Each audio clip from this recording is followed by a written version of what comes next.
Nairobi. Katibu mwandamizi katika Wizara ya Usalama wa Ndani Kibicho amepuuzilia mbali wanasiasa wa muungano wa Kenya Kwanza kwamba watumishi wa umma wanaingilia uchaguzi mkuu ujao. Hii ni baada ya Kenya Kwanza wakiongozwa na Spika wa Bunge Justin Muturi na Seneta wa Tharaka Nithi Kithure Kindiki kudai kuwa Kibicho anawatumia machifu na manaibu wao kukusanya vitambulisho vya wenyeji wa eneo la Kirinyaga.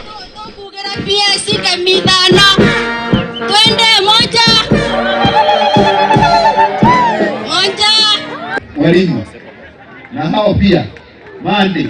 Machifu si shindano ama hewa. Machifu ni watu wanaonekana. Ni wapi umeona machifu wakifanya campaign?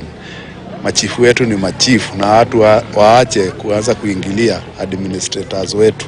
Tumeona hiyo mtindo ikiendelea. Machifu wetu ni watu professionals, ni watu wanajua ile kazi wanafanya na ni watu wako neutral kwa hii siasa.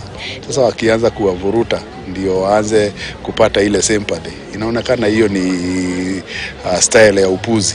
Juu machifu wetu wako hapa kuhakikisha wananchi wetu wako na usalama, kuhakikisha wananchi wetu wanapata service na kuhakikisha kama iko program za serikali zenye zinafaa ziangaliwe wanaangalia.